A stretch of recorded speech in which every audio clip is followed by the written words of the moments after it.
Structural violence है उसके खिलाफ आपको खड़ा होना पड़ेगा और ये जनता की आवाज है। दूसरी बात उन्होंने कही थी कि हमारे जो 70 साल के ऊपर के कामरेड हैं उनको आप पॉलिटिकल प्रिजनर का दर्जा दीजिए। और तीसरी बात जो कही थी, जो अभी कामरेड पंडित कह रहे थे, उन्होंने कहा कि जितने विस्थापन के लिए एमओयू आपने जितने एमओयू मल्टीनेशनल से तैयार किए हैं उन पर पुनर्विचार कीजिए। उन्होंने कहा कि साफ मना कीजिए। बहुत सारे लोग जो लगातार लड़ाई लड़ रहे हैं वो बार बार ये कह रहे हैं कि हमको यूनिवर्सिटी से एतराज नहीं है, लेकिन यूनिवर्सिटी आप बंजर जमीन पर बनाइए। बड़ा सवाल है, हमारी फर्टाइल जमीन लेकर के आप यूनिवर्सिटी बना लेंगे और आप कह भी रहे हैं कि हमारे बच्चे उसमें वकील बनेंगे, लेकिन हमारे बच्चे, आपको आश्चर्य होगा, सिर्फ 18% टोटल एजुकेशन डिपार्टमेंट का 18% हमारे यहाँ झारखंड में प्राइमरी एजुकेशन को अलॉटेड है, सिर्फ 18%। हमारा बच्चा मैट्रिक पास ही नहीं करेगा, 10th पास ही नहीं करेगा, वकील कैसे बनेगा?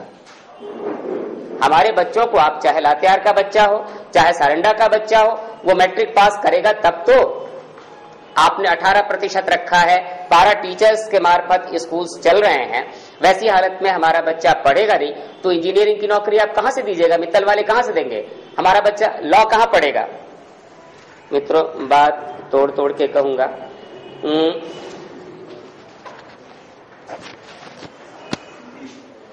हम लोगों ने पॉलिटिकल साइंस की पढ़ाई करने के क्रम में ये पढ़ा है कि राज्य के प्रमुख तत्व हैं निश्चित भूभाग, सरकार, संप्रभुता और जनता। इन चारों महत्वपूर्ण चीजों में सबसे उपेक्षित है जनता। सरकार को अपनी चिंता है, सरकार अपने कैसे बची रह जाएगी इसकी चिंता करती है। ज्योग्राफिया की चिंता तो आपको पता ही है, बहुत सारे खर्चे हैं ज्योग्राफिया को बचाने के लिए, संप्रभुता को बचाने के लिए, लेकिन सरकार जनता के पक्ष में कतई बात नहीं करती है। अभी कुछ दिनों से लगातार हम झारखंड में जो पुलिस ब्रुटैलिटी है, पुलिस की क्रूरता है, पुलिस की जो एक्टिविटी है उस पर नजर रखे हुए हैं। इतने उदाहरण हैं जिनको आपके सामने गिनाया जाए तो मुझे लगता है कि पूरा दिन खत्म हो जाएगा। उदाहरण इतने सारे हैं। हम लोगों के एक परिचित साथी हैं जो बड़े व्यापक बदलाव के गीत गाते रहे हैं, संस्कृति कर्मी हैं, और हम में से अधिकांश लोग उनके पक्ष में गवाही के लिए खड़े हो जाएंगे कि उन्होंने कभी हथियार उठाया नहीं। जीतन मरांडी, हम बार बार चीख चीख के कहते रहे कि बाबूलाल मरांडी के बेटे की हत्या में जो जीतन मरांडी शामिल था वो ये जीतन मरांडी नहीं है। उसके बाकायदा प्रमाण भी हम लोअर कोर्ट में रखते रहे हैं, लेकिन माफ कीजिएगा, मुझे लगता है कि एक तो कोर्ट के सामने जो लोग प्रस्तुत करते हैं प्रमाण सरकार की ओर से, उनमें पुलिस का जो षड्यंत्र है, पुलिस की जो समझदारी है, कोर्ट को प्रभावित करने में सक्षम हुआ और जीतन मरांडी को गिरिडीह कोर्ट में फांसी की सजा दे दी गई। जीतन रिहाई मंच और पक्ष में जो सोशल डेमोक्रेट्स और बुद्धिजीवी मिलकर के लड़ाई लड़े, फांसी की सजा से उनको मुक्ति मिली, हाई कोर्ट में बेल दिया गया और जिस दिन बेल के मार्फत उनको निकलना था, ठीक 5 मिनट पहले सरकारी कारिंदा जाता है और सीसी एक्ट लगाने की घोषणा कर देता है। ये पुलिस का आचरण है हमारे यहाँ। वो आदमी जो सिर्फ गाने गाते थे और जिनका कैसेट सीडी मुझे लगता है कि आप सबको उपलब्ध भी हो जाएगा, जिसमें पत्नी अपने पति को कहती है कि हमारी सारी कमाई शराब में मत उड़ा दो, जो मल्टीनेशनल्स के खिलाफ बोलता है, जो कहीं माओवादियों की बात नहीं करता है, जो कहीं लाल झंडा की बात नहीं करता है, उस आदमी को फांसी की सजा मिल जाएगी। ये हिंदुस्तान की डेमोक्रेसी है। दूसरा उदाहरण जो अभी जनवरी में हुआ भंडरिया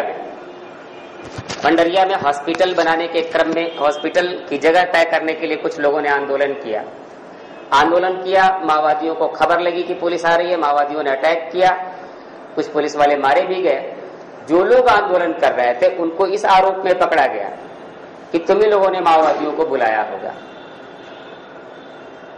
वो आदमी 2 दिन 3 दिन रेस्टलेस रहा और हमारे वकीलों ने हैबियस कॉर्पस किया, फिर उनको जेल में डाला गया। अभी उनकी पत्नी आएंगी यहाँ, या लगता है आ गई होंगी, लेकिन मुझे लगता है कि अभी तक उनके लिए न्याय नहीं हुआ और चार्ज से सबमिट हुआ कि नहीं, ये अहमद रजा जी बताएंगे। अभी पंडित जी लादी गांव के व्यक्ति की चर्चा कर रहे थे। लादी गांव में एक महिला को गोली मार दी गई नक्सली नाम पर, और हमको बताया गया कि ये एनकाउंटर में मारी गई पुलिस द्वारा, जबकि बाद में ये तय हो गया कि पुलिस ने गोली मारी है और आज तक उनको न्याय नहीं मिला।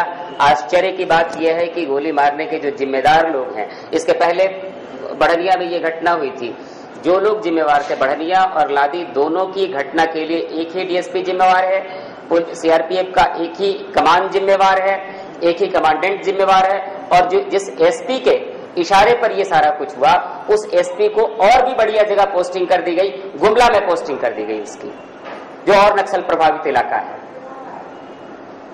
हम लोगों ने बार बार मांग की, कोर्ट से भी मांग की कि उस एसपी पर एफआईआर किया जाए, लेकिन एसपी पर एफआईआर नहीं हुआ और कहा गया कि अनुसंधान के क्रम में एसपी का नाम आ जाएगा तो उनको उनके बारे में बात की जाएगी, उन पर एफआईआर किया जाएगा। लेकिन एसपी साहब मजे में हैं और गुमला में हैं और बार बार उन लोगों को प्रताड़ित कर रहे हैं कि देखो हमारा नाम नहीं आना चाहिए किसी भी हालत में। मित्रों, इसके बाद नवरनागों के साथी आए हैं, विलियम मिंज, इनके भाई की हत्या कर दी गई और इत्तेफाक ये है कि उस दिन उसी इलाके में मैं था जहां उनको मारा गया, और इसमें गढ़वा के एसपी ने अपने आईजी के आदेश का साफ साफ उल्लंघन किया। तय था कि भाई वो ऑपरेशन नहीं चलेगा, लेकिन ऑपरेशन चला करके नवरनागों के साथी लुकस मिंज की हत्या कर दी। अब उसके बारे में विलियम ज्यादा बढ़िया बताएंगे। एक मामला और करमडी का है। लातेहार में एक जगह है करमडी से बरवाडी तक छोटी छोटी गाड़ियां चलती हैं जिस पर लोग आते जाते हैं, और ये इलाका पूरा का पूरा नक्सल प्रभावित इलाका है। मित्रों, प्रकारांतर से ये बात कहना है कि नक्सल प्रभावित इलाके में गांव वालों की कई बार लाचारियां भी होती हैं कि उनके साथ मिलकर अगर नहीं रहें तो बड़ी मुश्किल उनके साथ हो जाएगी। मैंने कई बार सवाल उठाया कि अगर गवर्नर साहब को नक्सल इलाके में बसा दिया जाए तो उनकी औकात नहीं कि नक्सलियों को पानी नहीं पिलाएं। दूसरी बड़ी बात कि नक्सल इलाके के जो आदिवासी हैं, ये नक्सली भी उन्हीं के घर के हैं। उनके साथ अगर उनको जाना होता, उनके साथ अगर वो सीधे शामिल होते तो हथियार उठाते, लेकिन हथियार नहीं उठाने के बाद भी हमारे घर का लड़का अगर नक्सली है तो आपके मना करने से भी हम उसको पानी पिलाने से मना नहीं कर सकते हैं। हाँ, हम दोषी तब होंगे जब हम उसके साथ शामिल हो जाएं या उसको बचाने की कोशिश करें।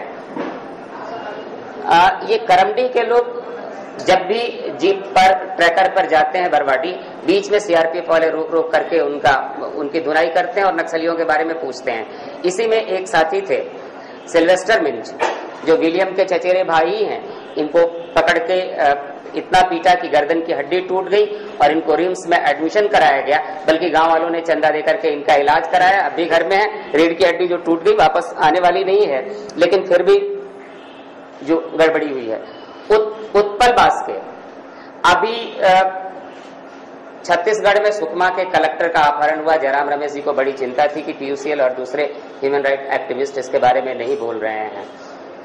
मैंने उनको कहा कि झारखंड में लगभग 300 आदमी पुलिस गायब की है जिनके बारे में कुछ पता नहीं। आज भी अखबार में कुंदन पाहन के बारे में निकला हुआ है। बड़े खूंखार नक्सली बताए जाते हैं कुंदन पाहन। उनकी पत्नी 1.5 साल से गायब है, पुलिस ने गायब किया है। उनके घर वाले हैबियस कॉर्पस के लिए नहीं आ रहे हैं। कुंदन पाहन कहीं आपस में लोगों से चिल्लाते हैं, पत्रकारों से बात करते हैं। 1.5 साल से उनकी पत्नी को बोकारो से अपहरण कर लिया है पुलिस वालों ने। उसकी कोई सूचना आज तक नहीं है। पुलिस वाले आज तक एडमिट नहीं कर रहे हैं, उनको कोर्ट के सामने अपीयर नहीं किया है। ऐसे ही 300 स्त्री पुरुष झारखंड से गायब हैं। ये कश्मीर की स्थितियां हैं। कश्मीर में 40,000 लोग, इतना बड़ा टेररिस्ट मूवमेंट चल रहा है, वहां 40,000 लोग गायब बताए जाते हैं। हमारे यहाँ हमारे सूत्रों के हिसाब से, जिनमें से हम बहुत जगह तक हमारी पहुंच नहीं है, 300 लोग ऐसे हैं जिनको पुलिस ने गायब किया है। बुरी तरह कुछ लोगों के बारे में जानकारी है, बुरी तरह उनके गुप्तांगों में गर्म सलाखों से दागा है, उनके साथ ब्रुटैलिटी किया हुआ है। लेकिन 300 लोगों को पुलिस एडमिट भी नहीं कर रही है कि हमने इनको गिरफ्तार किया है।